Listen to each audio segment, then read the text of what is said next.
All right, it's October 3rd, 2021. Let's forget what year it was.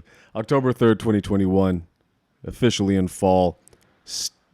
Weather's still not bad. There's supposed to be rain showers today, but nothing happened. It's just kind of cloudy. I want to get into it. So I finally did well at the Southside mic that I always go to, the Laugh Therapy.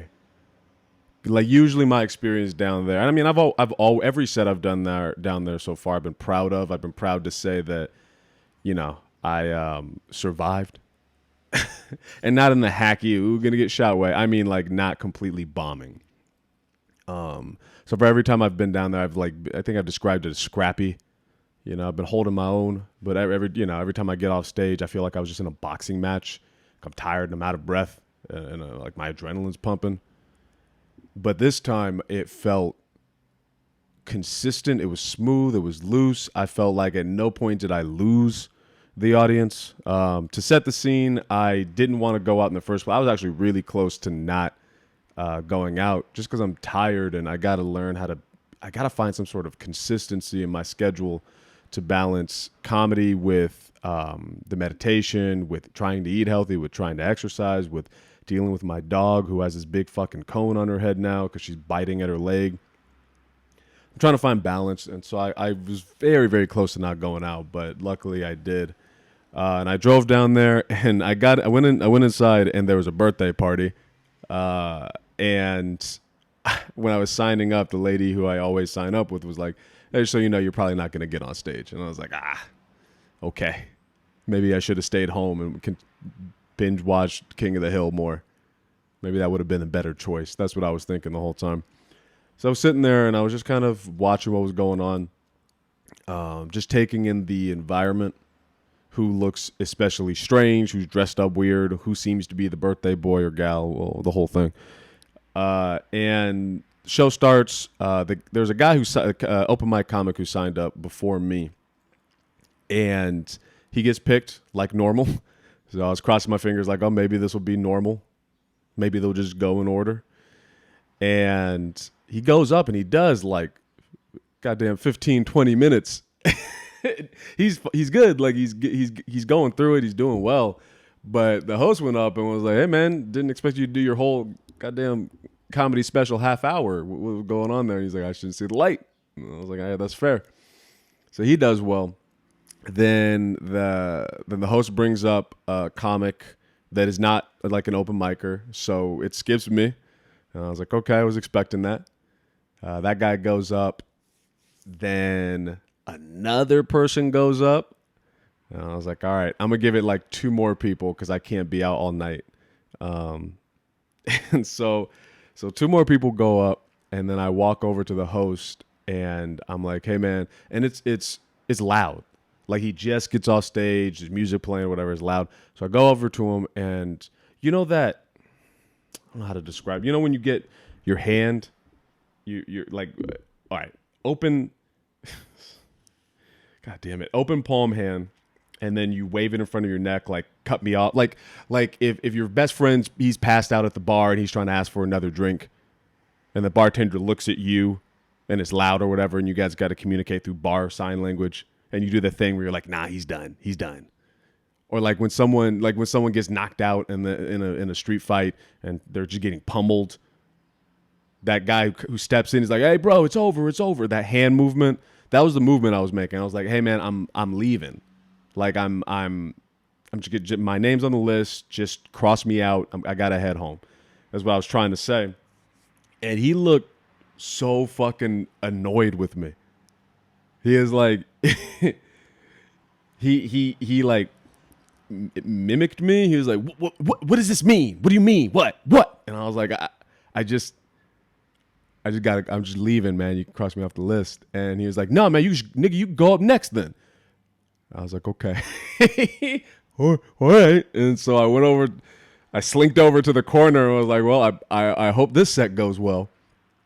And he brings me up. Luckily, it wasn't like in an angry way because it could have been.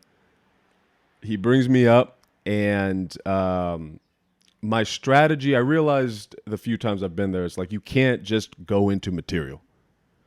Learning from Meatball Mondays is like you have to build this rapport with people. You have to interact with them. You have to make them feel like you're present. And so the first thing I said, well, I should have recorded it. I fucked up because I would have put the clips on. It's so frustrating. But first thing I said was, happy birthday to, I said Dr.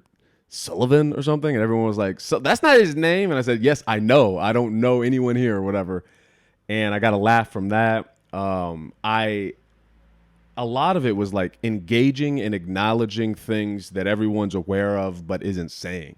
So I talked about how I was dressed not appropriate for a birthday party in general, but specifically this birthday party. There was a lady coming in with like a sequin dress, and there's dudes with fedoras and that like the leather shirt. You know what I mean? The old black dude leather shirt. He's like a player in his day, and he's still, he could get young girls with like daddy issues, that type of guy. Everyone was just really well. I said that the birthday young man, like 46, birthday person, he was dressed up like a Wakandan prince. Like he had this suede jacket on. He was looking fancy. And then I acknowledged that I was like from suburbs or whatever, and they got a kick out of that or whatever. And it was just loose. It was really loose. It felt in the moment. It felt present. I felt really good about it. And I acknowledged to the host. I said on stage, like every time I come down here, I piss off whoever's hosting. Like I just keep annoying people. Next time I go down there, I'm not saying anything. I'm not going to say anything to anybody. I'm going to sit in the corner and shut the fuck up and not talk to anybody because it never seems to go well when I do. But I acknowledge it. I said to the dude, like, my bad. This just where I'm from. This just means like, oh man, take me off the list or I'm done or whatever. I didn't realize in Chicago that was a threat. It's like in California we say soda and they say pop out here. When I was at work, a little kid said to me, "Are you drinking pop?" I got so mad at KJ. Anyway, so I get off stage or whatever, and dude gets on stage and he's like, "Hey man, we're gonna remember you, Aaron Chase or whatever, something like that." And I was really proud of the set. Then I when the dude came off, I was like, "Hey man, I didn't mean any disrespect. Like I just, And he said, "No, it's all good. It only would have been disrespectful had you not gone up." I said, "Oh, okay." And I wonder what he meant by that, because in no world am I not going up, especially if the host says, "All right, man, you're going to go up next then." Like, why would I not get on stage? So it makes me wonder. He probably thought that I was like, I don't know, half a year, like 6 months into stand-up or something. That's probably the vibe I was giving off. But it was good. It was really good, and I'm really, really proud of myself for that. Now it's about building that consistency and learning these little tricks. A big trick I've learned, if you call it a trick or skill, but it's like scanning the room. What are the things that are popping out in the room? Who's sticking out the most? What makes, like, before getting on stage, thinking about what is happening in this moment that can be acknowledged and expanded upon. And then if done properly, can segue. I don't know if you can hear that motorcycle outside, but if done properly, can segue into your actual material. So that was good. And then last night, last night, I don't know. I can't remember. Time is fucked. Dude met out here, Christian Royce. He invited me to this show. I was hoping I would get time, and I didn't, which is fine. It was the name of the bar was weird. There it is. DSTRKT Bar and Grill. DSTRKT. There's got to be a better name that you guys could have come up with, but it is what it is. Are there any vowels? No? There are no vowels? Can you have it? Yeah, no. This is a name with no vowels. You guys are really killing it. You're destroying grammar with your bar. Anyway, So he invites me to this thing, and is it's perfect. It's exactly what you would want a comedy show to be like. You go into this basement. I love basements. There's this black light. The ceilings are super low. Everyone there's a nice small stage, and the audience is 1 to 2 rows, like right up on the stage. It's really intimate. And I was watching, for lack of a better word, a real comedy show. Like I've been getting to see more real comedy shows, not stuff that you see at like the Ontario Improv or at the Comedy Store. Not to say that those aren't real comedy shows. Obviously they are, but I'm seeing stand-up comedy done in so many different venues with different types of people and different environments and different situations, and I think it's making me more well-rounded in the sense of comedy.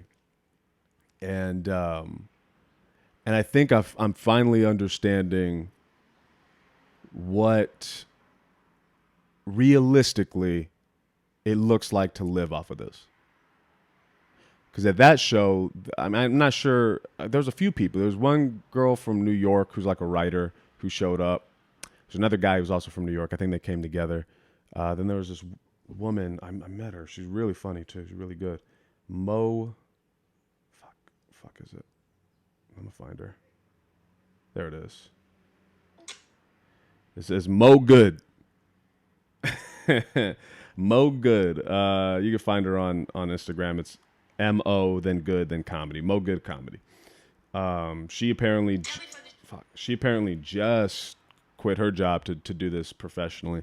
And there was another guy who was on Comedy Central's Bill Burr, The Ringer, like up and coming comic, and you know these guys, and then some people I've seen in the South Side of some of these shows, like Meatball Mondays or whatever. They're not famous. Like when I say their names, you're not, unless you're like really deep into the ins and outs and who's coming up in comedy. You wouldn't know who these people are realistically, but they are making a living off of this. I've been adding them on Instagram, and I've been watching their feeds or whatever, and they're doing shows, and they're doing it. And this is another reason why I moved out here, is like I need to see this type of stuff. Because someone can explain something to you all they want, but until you really live it, until you've experienced it, it's not gonna fully sink in. So in Riverside, we're in our little. I could feel it, man. I was in like this bubble. I was in this little desert bubble.